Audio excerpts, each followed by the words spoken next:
What kind of monster can live among you, smile at you, shake your hand, while his own home becomes a tomb of hidden death? Kendall Francois, the man neighbors in Poughkeepsie once called polite, helpful, and unremarkable, carried inside him a secret so vile that it would turn an ordinary house into a graveyard of silence. You're listening to Dark Radio, where the voices of the forgotten are brought back, and the shadows tell the stories we're too afraid to face. In the quiet town of Poughkeepsie, New York, the late 1970s and early 1980s painted a picture of suburban calm. It was a place of modest homes, tree-lined streets, and families who believed in the promise of safety that small American towns seemed to carry. But hidden within that stillness, within a nondescript family house on Fulton Avenue, a darkness was growing in silence. That house belonged to the Francois family, and inside it lived a boy named Kendall. Kendall Francois was born in July 1971. To his teachers, he was awkward but polite, a boy with a quiet demeanor and little presence. To classmates, he was the big kid, often teased for his size and for his smell, whispers that followed him in hallways, cementing his reputation as different. But the truth of Kendall's childhood was far more complicated and far more haunting than any nickname or cruel remark could capture. His mother, Paulette, was strict, at times merciless. She imposed a regime of discipline in the home that many later described as humiliating. Cleanliness was her obsession, but the house itself told a different story. Rooms piled high with trash, decaying food, old newspapers stacked to the ceiling. Vermin scurried through hallways, their presence masked by the overpowering stench of rot. The Francois household was a contradiction, a mother consumed with order and punishment, but a home collapsing into filth and chaos. This contradiction seeped into Kendall's young mind like poison. From an early age, Kendall lived in two worlds. In one, he tried to pass as normal, attending school, playing sports, even managing to hold down part-time jobs. In the other, he withdrew into the clutter and decay of his home, retreating from the judgmental eyes of classmates and neighbors. His mother's punishments were often humiliations in front of others, scolding him about his hygiene, about his weight, about his failures. His father, Bennett, was distant, often passive in the face of Paulette's domination. Together, their silence and severity shaped Kendall into someone who learned to hide rather than confront, to internalize rather than express. Teachers noticed signs of something amiss. His temper was unpredictable. His essays sometimes drifted into disturbing imagery, references to violence, to domination, to hidden anger. Still, most dismissed it as the awkward venting of a boy struggling to fit in. No one imagined it as an early crack in the mask of a killer. What made Kendall particularly unnerving was his ability to function, at least on the surface. He graduated high school, joined the Army, and served briefly before being discharged due to health issues. Returning home, he enrolled at Dutchess Community College, studying criminal justice, a cruel irony that a man who would become a predator of women once studied the very system designed to stop men like him. He even dreamed aloud of becoming a police officer. But beneath those ambitions, something darker was taking root. Kendall's relationship with women was strained from the beginning. He struggled socially, often rejected, his size and his hygiene making him the butt of cruel jokes. The rejection festered, transforming into resentment. When he was older, he began seeking out sex workers, a transaction where rejection was replaced by money and control. But even in those encounters, Kendall carried the scars of humiliation and rage. He demanded submission, sought power, and found himself circling the very streets of Poughkeepsie where society had abandoned women to poverty, addiction, and violence. Poughkeepsie in the 1990s was a city in quiet decline. Once an industrial hub, it was now scarred by poverty, unemployment, and a growing epidemic of drug addiction. Sex work became a means of survival for many women, especially those trapped by crack cocaine. To most of the city, they were invisible, shadows on street corners, dismissed as nuisances or statistics. And that invisibility was exactly what allowed predators like Kendall Francois to operate unchecked. The police rarely investigate missing sex workers with urgency. Neighbors turned away from the sight of women disappearing into cars at night. The community's indifference created the perfect hunting ground. Inside Kendall's home, the horror grew. Even as his family continued to live there, even as his mother clung to her obsession with control and order, the walls absorbed the smell of something unspeakable. The piles of garbage concealed more than trash. The cluttered rooms became a cover for death. Yet somehow, no one noticed, or perhaps no one wanted to. The Francois family lived in a house of rot, their senses dulled, their silence complicit. By the early 1990s, Kendall's double life had become routine. By day, he worked various jobs, including one as a hall monitor at the local middle school. Imagine that. A man who would soon become a serial killer walking the hallways where children felt safe. By night, he prowled the streets, seeking women society had discarded, women whose disappearances would hardly stir public outcry. The predator was hiding in plain sight, cloaked by ordinariness, his family's home serving as a grotesque vault for secrets. The warning signs were all there. Arrests for solicitation, complaints about his behavior with women, whispers of his temper. But time and again, Kendall slipped through the cracks, shielded by the fact that no one cared enough to look closely. Each missed chance by the system, each shrug by society, gave him more confidence. He realized he could kill, and no one would notice. And so, the story of Kendall Francois, the Poughkeepsie killer, truly began. A man whose childhood was filled with humiliation and filth, whose adulthood became a mask of normalcy, now stood at the threshold of a killing spree that would turn his family home into one of the most grotesque crime scenes in American history. The first woman to vanish would not be the last. Poughkeepsie was about to wake up to the reality that a predator had been living among them all along, and his house was already filling with the silence of the dead. The first woman vanished quietly, like smoke carried off by the wind. Her name barely made the local news, if it made it at all. She was a sex worker, struggling with addiction, surviving night by night in Poughkeepsie's dimly lit streets. To Kendall Francois, she was not a person, she was an opportunity. It began with the ritual he repeated countless times. Drive cars slowly through the corners where women lingered, where desperation met anonymity. The women were used to men like him, large, awkward, sometimes stinking of sweat and unwashed clothes. But money was money. To them, he was another faceless John. To Kendall, they were prey. He would lure them with promises of cash, with the false assurance that this was just another transaction. And then he would drive them not to a motel, not to a dark parking lot, but to his own home on Fulton Avenue. Inside that house, reality bent to nightmare. The walls already carried the stench of rot and decay from years of hoarding. Trash piled in corners. Old furniture rotted where it sat. The women he brought there walked into an environment that was already oppressive, suffocating. Many must have felt the wrongness immediately, the smell, the filth, the eerie silence of a house where an entire family lived, as if blind to its own squalor. But for women who needed a hit, who needed money, those instincts were silenced. They told themselves they could endure a few minutes, collect the cash, and leave. Kendall never let them leave. The details of what he did to his victims remain, even now, shrouded in horror. What investigators learned later was chilling. Strangulation was his preferred method, a crime of control, of power. He wanted to feel their last breath fade beneath his massive hands. Each killing reinforced a twisted sense of dominance that had been denied him all his life. Each victim became in his mind a correction to the humiliations he had endured since childhood.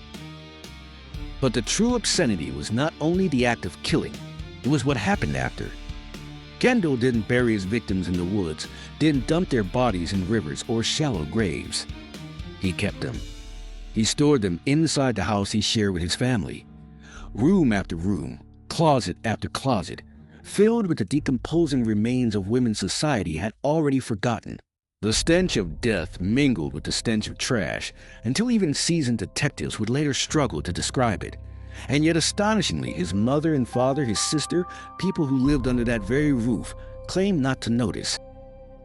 The neighbors noticed something though. Some said the smell drifting from the Francois house was unbearable, especially in the humid summers. They assumed it was garbage, rodents, maybe plumbing gone bad. Complaints were made, but no one investigated further. After all, this was Poughkeepsie. What was one more house in decline? The truth was rotting in plain sight, and nobody looked closely enough to see it. As the killings continued, a pattern of disappearances emerged. One woman gone in October, another in December, another in March. They were all sex workers, all women who struggled with addiction, all women whose families and friends had little power to push for answers. Police reports were filed, but the response was tepid. Detectives knew the women by name, but they also knew their reputations. She probably left town, they'd say. She's probably strung out somewhere. Each dismissal gave Kendall more time, more space, more confidence. By the mid-1990s, women on the streets of Poughkeepsie began whispering about a predator. They knew their numbers were thinning. A friend who stood on the same corner last week was gone this week. A sister, a cousin, a roommate disappeared after getting into the wrong car. Rumors spread of a big man, someone who smelled terrible, someone who brought women to a filthy house. The warnings circulated like urban legends, but they weren't legends. They were deadly accurate. And still, the disappearances continued. Between 1996 and 1998, Kendall Francois murdered at least 8 women. 8 human lives snuffed out inside the same walls, their bodies hidden among piles of refuse, their families left to wonder why no one cared enough to find them. He created a mausoleum within his home, and every day he returned there as if nothing had happened. He ate dinner. He watched television. He laughed with coworkers. All the while, his victims decayed in silence, their presence masked by filth and denial. What's most unsettling is how close the police came to stopping him and how they failed. Kendall was arrested multiple times for soliciting prostitutes. He was even questioned in connection with missing women. But background checks revealed nothing more than minor offenses, and his demeanor, awkward, cooperative, seemingly harmless, led investigators to look elsewhere. He was hiding in plain sight, a predator shielded by the very indifference of the system designed to catch him. One woman did escape him. Her name was Wendy, a sex worker who had been taken to Kendall's house. She described the filth, the stench, the horror of being trapped with him. Somehow, she got away and later told police what she had seen. But her testimony was dismissed as unreliable. She was a known drug user, after all, a woman whose words carried little weight in the eyes of authority. The truth slipped through their fingers, and Kendall was free to kill again. Imagine the grotesque reality of that house during these years. A family living their lives upstairs, while just a few doors down the air thickened with the odor of decomposition. Guests came and went. Repairs were made. Yet no one confronted what their senses screamed. The Francois home became a metaphor for society itself, a structure rotting from within, pretending everything was fine while death piled higher and higher. By 1998, the missing persons list had grown too long to ignore. Families demanded answers. Advocates for the sex workers began pushing the police harder. The whispers in the community turned into demands for action, but the clock was already running out. Kendall Francois had built his kingdom of silence for years, and it would take a stroke of luck, a chance arrest, for the truth to finally shatter the facade. What investigators were about to uncover would not only horrify them, it would haunt them for the rest of their lives. It was September 1998 when the mask finally began to crack. Kendall Francois, the quiet man who lived on Fulton Avenue, was arrested, ironically not for murder, but for solicitation. It was the same charge he had faced before, the same small offense that had become almost routine in his life. But this time, the arrest would set in motion a chain of events that would unravel his carefully concealed kingdom of rot. At first, detectives saw him as nothing more than a nuisance. He was overweight, awkward, polite to a fault when questioned. But something about him lingered in their minds. The missing women, the whispers on the street, the vague descriptions of a large man with an unmistakable odor, it all seemed to point in his direction. They decided to hold him just a little longer to ask just a few more questions. What happened next stunned even the most hardened investigators. Kendall Francois began to talk. He didn't break down in tears. He didn't scream. In a calm, almost conversational tone, he admitted to what no one wanted to believe: there were bodies in his house. Not one, not two. 8 women who had vanished from the streets of Poughkeepsie were still inside that ordinary suburban home, decomposing among piles of garbage, hidden in closets, in crawl spaces, in corners that had become tombs. The officers who heard his confession thought at first that it had to be some sick joke. But Kendall's calmness, the specificity of his words, forced them to confront the possibility. They assembled a team and prepared to enter the Francois home. Even the most seasoned detectives would later admit that what they found inside would haunt them for the rest of their lives. The moment the front door opened, the smell hit them. It wasn't just the stench of death. It was the rancid combination of rotting food, garbage, animal waste, and human decomposition, a miasma so thick it clung to their clothes and hair. Some officers gagged. Others had to step outside just to breathe, but they pushed forward, flashlights cutting through the dimness, the beams catching piles of trash stacked to the ceiling, narrow paths carved through the clutter like trenches. And then they found her. The first body. A woman reduced to little more than a husk, her features erased by decay, her story silenced except for the horror of her remains. She lay where Kendall had left her, discarded as if she were trash. But she wasn't alone. In room after room, the grim discoveries mounted. Another body, and another, and another. 8 in total, each one hidden within the walls of a house where Kendall's mother and father continued to live. The investigators couldn't understand it. How could a family live among this? How could anyone eat dinner, watch television, go to sleep at night while the stench of decomposition seeped through every surface? The Francois family insisted they hadn't noticed, that they had assumed the smell came from garbage, from plumbing, from rodents. But for detectives standing there, gagging from the overpowering rot, it was impossible to comprehend. The truth was unavoidable. The Francois home was not just a house. It was a mausoleum.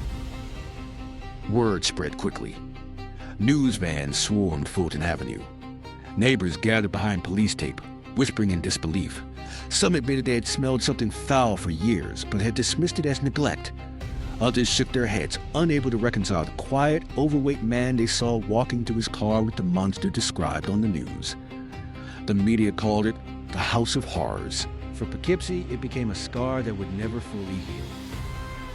As detectives documented the scene, they uncovered more than just bodies. They uncovered the story of a man who had methodically hunted women that society had deemed disposable. Each victim was a sex worker, each one lured into his car with promises of money, each one taken to the same filthy house, strangled and discarded like refuse. Their names: Katina Newmaster, Catherine Marsh, Mary J. Cohn, Sandra Jean French, Pamela Ginter, Wendy Myers, Katina Newmaster, and one Jane Doe, were finally spoken aloud in courtrooms and newsrooms, names that had been missing from headlines for years. What made the case even more grotesque was how ordinary Kendall's life appeared outside the walls of his house. He worked as a hall monitor at the local middle school, a job that gave him access to children. He joked with co-workers. He ran errands. He lived in the same neighborhood where his victims vanished. He was not a shadowy figure lurking in alleys. He was hiding in plain sight, shielded by the very banality of his existence. When questioned further, Kendall showed little emotion. He described the killings with a disturbing detachment, as though he were recounting a list of chores. There was no rage, no remorse, no humanity in his words. He simply admitted to strangling them, storing them, and moving on with his life. He couldn't explain why he did it, or perhaps he wouldn't. The ambiguity was as chilling as the crimes themselves. For investigators, the discovery was more than just evidence of murder. It was a mirror reflecting society's failures. The women Kendall killed were not faceless shadows. They were mothers, daughters, sisters, women with stories, with lives. But because they lived on the margins, their disappearances were dismissed, their worth diminished, their absence barely noticed until their bodies were found in piles of garbage. The Poughkeepsie Police Department faced harsh criticism. How many times did they come close? How many times did they dismiss the testimony of women who tried to warn them? The system had failed. And in that failure, Kendall Francois thrived. The case of the Poughkeepsie killer was no longer just about one man's depravity. It was about how an entire community, an entire system, allowed him to kill unchecked for years. The House of Horrors became a symbol not only of murder, but of neglect. As Kendall awaited trial, the families of his victims gathered in grief and fury. For years, they had been told their daughters were addicts, runaways, lost causes. Now they stood outside a house filled with bodies, vindicated in their pleas for justice, but broken by the knowledge that the system had abandoned them until it was far too late. The trial would reveal more than just the killings. It would expose the cracks in the system, the failures of law enforcement, the blind spots of society. And as Kendall sat in court, calm and silent, the question lingered. Was he a product of his environment, of a childhood steeped in filth and humiliation? Or was he simply a predator who chose his victims carefully, knowing no one else cared enough to protect them? The truth, as always in these stories, was both. The courtroom was packed. Families of the victims filled the benches, their eyes burning with anger and grief. Reporters lined the back walls, cameras and notepads ready to capture every detail. And in the center of it all sat Kendall Francois, the man who had turned an ordinary home on Fulton Avenue into a graveyard. He looked out of place, almost pitiful in his oversized frame, his body slouched, his expression blank. There was no monstrous aura, no wild-eyed menace. He looked like any other man dragged into court. And yet, the families who faced him knew the truth. Behind that dull exterior lay the hands that had squeezed the life out of their daughters, the mind that had stored their bodies like refuse, the soul, the absence of one that had stripped their humanity away. The prosecutors laid out the case in grim detail. They described how Francois lured women from the streets, how he strangled them with his massive hands, how he hid their bodies in the decaying labyrinth of his family's home. The jurors shifted uncomfortably as photographs were displayed, images of the house's interior, cluttered hallways leading to piles of trash, and beneath the trash the remains of women who had been missing for years. The defense had little to work with. Francois had confessed. The bodies were undeniable. Instead, his lawyers leaned on his upbringing, painting a picture of a boy raised in filth and humiliation. They described a home where cleanliness was non-existent, where shame and ridicule were constants, where Kendall was mocked for his size, his smell, his social awkwardness. They suggested he was the product of neglect, a man broken long before he began killing. But for the families in the room, those arguments rang hollow. Nothing could justify what he had done. Nothing could bring back their daughters. Each day, as testimony unfolded, the weight of their grief hung heavy in the air. Mothers wept silently. Fathers clenched their fists. Brothers and sisters stared at Kendall with hatred so raw it seemed to vibrate in the courtroom. The press dubbed him the Poughkeepsie Killer, and headlines screamed about the House of Horrors. Television specials replayed footage of Fulton Avenue, neighbors giving shocked interviews about the smell, the years of neglect, the disbelief that something so evil had been growing right beside them. For weeks, the story dominated the national news, a grotesque reminder that monsters often hide in plain sight. But beyond the sensationalism, deeper questions began to surface. How had law enforcement missed the signs? How many times had sex workers warned them, only to be ignored? Why had the disappearances of marginalized women been treated with such indifference while the killer continued to walk free? The trial became not only an indictment of Kendall Francois, but of a system that allowed him to thrive. Detectives who had worked the case were forced to testify. They admitted that reports had been filed, that women had described a man fitting Kendall's description, that some had even named him directly. But those reports were dismissed, shelved, or forgotten. To the officers, the missing women were known prostitutes, not worthy of the same urgency as respectable victims. Those words, spoken in the courtroom, echoed like accusations, not just against the killer, but against the very institutions meant to protect. When Kendall took the stand, the room held its breath. His voice was soft, almost monotone. He admitted to the killings without flair, without drama. He didn't gloat, but he didn't apologize either. He simply recited facts, how he picked up the women, how he brought them home, how he strangled them. It was as if he were describing routine tasks, chores completed and forgotten. His detachment was as terrifying as any confession of rage. The jury deliberated for only a short time. The evidence was overwhelming. In the end, Kendall Francois was convicted of multiple counts of murder and sentenced to life in prison without the possibility of parole. There would be no chance of release, no redemption.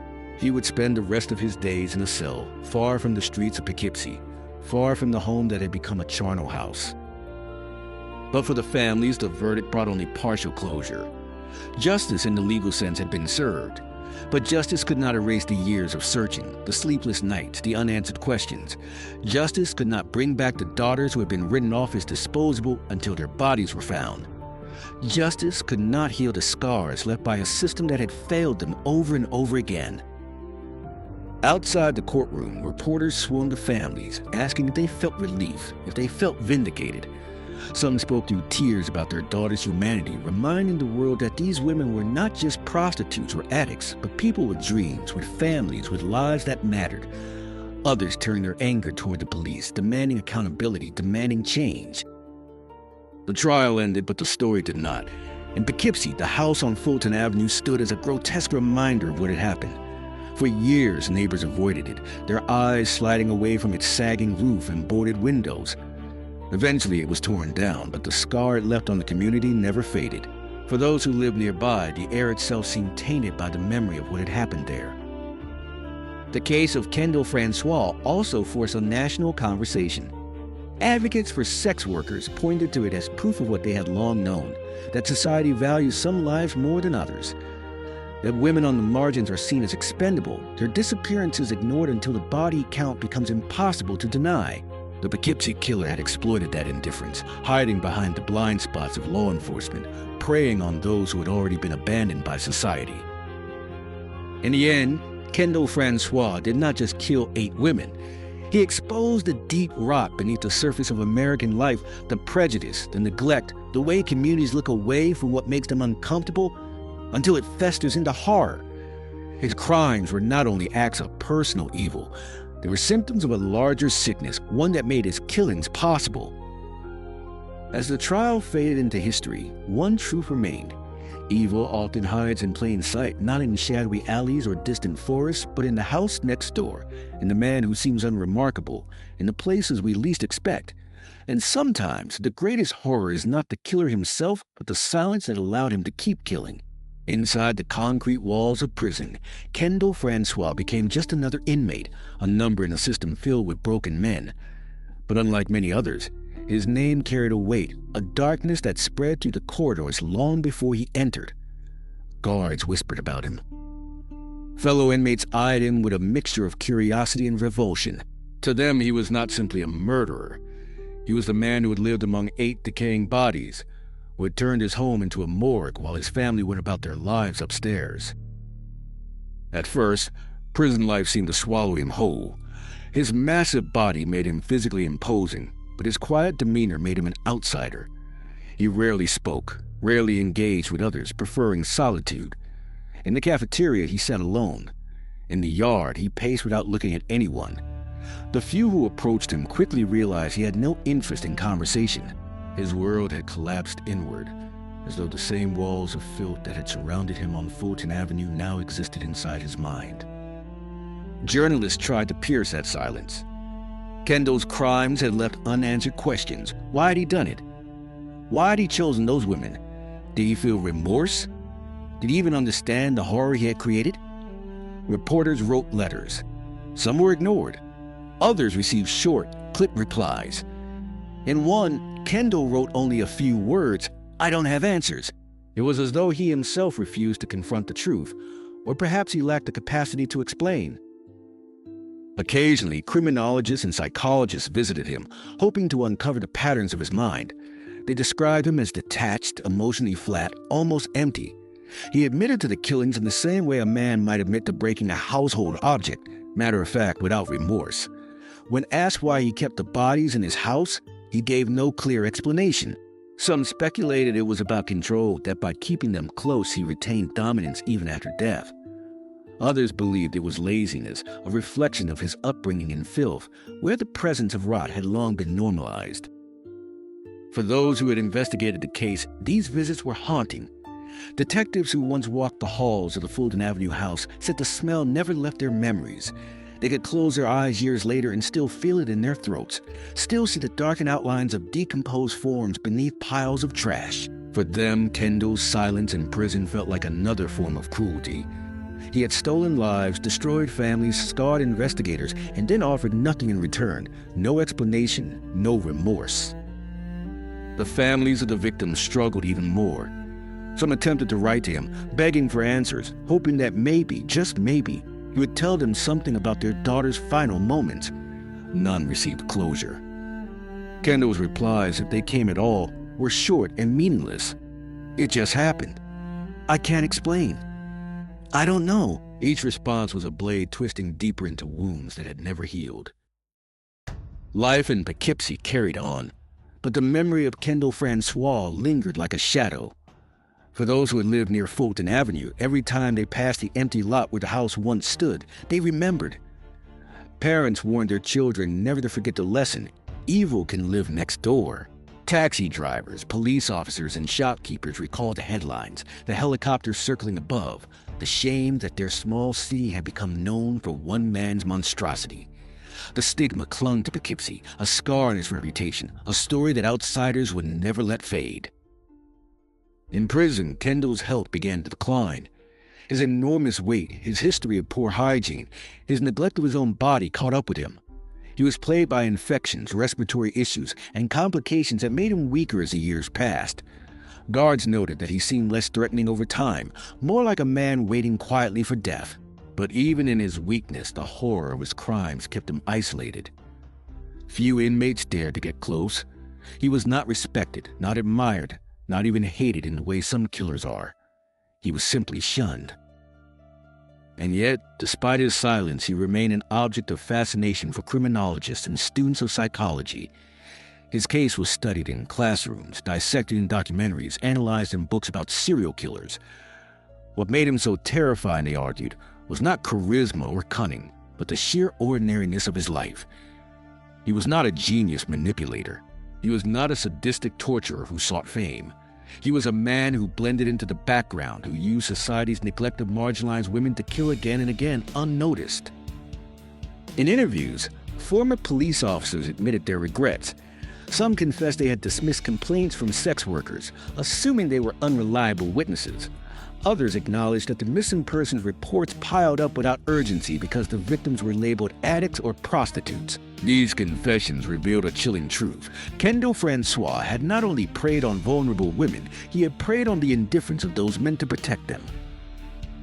For the families, the years did not bring healing. Anniversaries of disappearances passed like fresh wounds. Birthdays of women who never came home were remembered with candles and photographs, silent vigils where their names were spoken into the cold night air. Some mothers grew old, still clutching the last belongings of their daughters. Some siblings raised children who would never know their aunts except through stories whispered with pain. The trial had ended, the verdict was final, but grief does not follow the calendar of the courts.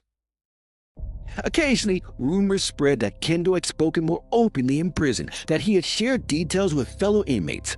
Some claimed he admitted there may have been more victims, though this was never proven. Others said he boasted about the ease with which he lured women, though these stories may have been exaggerations created by inmates seeking attention. The truth remained locked away, buried in the mind of a man who offered nothing. And so, Kendall Francois faded from the headlines. New crimes replaced his story. New killers took the spotlight. But for Poughkeepsie, for the families, and for the investigators, the shadow of his crimes never lifted. Every whisper of a missing woman, every whisper of a missing woman, every case of neglect, every reminder of society's blind spots brought his name back into the conversation. In the end, prison was not a punishment that transformed him. It was simply a cage where time knotted his body, where silence became his companion, where the weight of 8 women's lives hung invisibly over his cell. For a man who had turned his house into a mausoleum, perhaps it was fitting that he himself became entombed within prison walls, a living ghost waiting for the inevitable. But even in silence, his story spoke volumes, not about him, but about us. About the way we fail the vulnerable, about the way we ignore suffering until it becomes undeniable, about the monsters we create when we look away. Kendall Francois, the Poughkeepsie killer, was a man of flesh and blood, but the conditions that allowed him to kill, the indifference that shielded him, the silence that kept his victims invisible, those were the true horrors that will never die. In the final years of his life, Kendall Francois became little more than a ghost inside prison walls. His body, once massive and intimidating, withered under the weight of infection and disease. Guards who remembered him as a hulking presence now saw a weakened figure shuffling slowly down the halls. His breath labored, his face pale. For a man who had hidden corpses in his home for years, his own body became its own kind of prison, decaying from the inside out. In 2014, news broke that Kendall Francois was dead. He had been transferred to a prison hospital and succumbed to natural causes at the age of 43. The announcement spread quickly, and for some families of the victims, it brought a moment of relief. He would never walk free, never breathe the same air as them again, never hold the possibility of escape. His death was final. But relief is not the same as peace. For many, the death of Kendall Francois reopened wounds rather than closing them. Families gathered once again to remember their daughters, not in courtrooms this time, but in living rooms and quiet cemeteries. Some spoke of forgiveness, saying that carrying hatred only prolonged the pain. Others admitted that forgiveness was impossible, that the only legacy Francois left was a trail of grief that would never heal. His death did not erase their loss. It merely ended the existence of the man who caused it. The community of Poughkeepsie, too, felt the echoes of his crimes long after his body was buried. The house on Fulton Avenue had been demolished years before, but its memory lingered in whispers and warnings. Parents told their children about the killer who once lived among them, a grim lesson about vigilance and trust. Taxi drivers still recalled the days when women vanished into the night, never to return. The shadow of the Poughkeepsie killer remained, woven into the fabric of the city's history. Scholars and criminologists continued to study the case, not because Kendall Francois was remarkable in his cunning or intelligence, but precisely because he was so ordinary. His crimes did not come from brilliance or grand design. They emerged from banality, from neglect, from the overlooked corners of society. He was a predator who exploited systemic failures, the dismissal of sex workers, the disregard for marginalized lives, the blind spots of law enforcement. His story became a case study in how indifference kills just as surely as hands around the throat. Former detectives carried the burden as well. Some retired officers admitted privately that the case haunted them more than any other. They remembered the smell of the Fulton Avenue house, the sight of bodies crumpled in bags and boxes, the faces of women who had been written off until they were found dead. They remembered the families who looked them in the eye and asked, "Why didn't you listen? Why didn't you believe us?" Those questions hung heavier than any courtroom verdict because the answers revealed uncomfortable truths. The legacy of Kendall Francois is not only one of horror, but also awakening. His crimes forced police departments across the country to confront the way they treat missing persons cases, especially when the victims are women on the margins, sex workers, addicts, the poor. Advocates used his case as a rallying cry, demanding reform, demanding that no woman be treated as disposable. Change came slowly, unevenly, but the story of the Poughkeepsie killer stood as a grim reminder of what happens when those cries go unheard. And yet, even with reforms, the larger truth remained. Society is often willing to ignore the vulnerable until the consequences become undeniable. For every Kendall Francois caught and convicted, how many more slipped through the cracks, hidden in plain sight, shielded by the indifference of those who looked the other way? His case lingers not just as a historical fact, but as a warning of what happens when silence and prejudice combine with evil intent. For the families, the years rolled forward, but grief remained an uninvited companion. Photographs yellow with age, laughter captured in still frames of women who would never grow older. Some mothers died still grieving, their last words carrying the names of their lost daughters. Some siblings raised children of their own, always carrying the ghostly absence of an aunt they had never known. The ripple effect of Kendall Francois' violence stretched across generations, touching lives that had not even been born when the killings occurred. When news outlets reported his death, the headlines were blunt. Poughkeepsie killer dies in prison. The world moved on quickly. Other killers captured the public imagination. Other tragedies took over the news cycle. But in the quiet homes of Poughkeepsie, in the hearts of the families who still carried scars, the story never ended. For them, the Poughkeepsie killer was not just a headline or a documentary subject. He was the reason their lives had been shattered, the reason their daughters, sisters, and mothers never came home. In the end, Kendall Francois left behind no memoirs, no dramatic confessions, no words of remorse. He died as he had lived in prison, silent, detached, ordinary. His crimes spoke for him, and they spoke loudly. They told the world that evil does not always look like a monster. Sometimes it looks like a man you pass on the street without noticing, a man who lives in the same neighborhood, a man who waves politely, a man who hides his darkness behind the thin walls of a house on Fulton Avenue. And that is the final terror of Kendall Francois' story. Not just the 8 women he murdered, but the way he thrived in silence, unnoticed, in plain sight. His life and crimes force us to confront a chilling truth that evil does not always announce itself with violence and spectacle. Sometimes it festers quietly, feeding on neglect until it explodes into horror.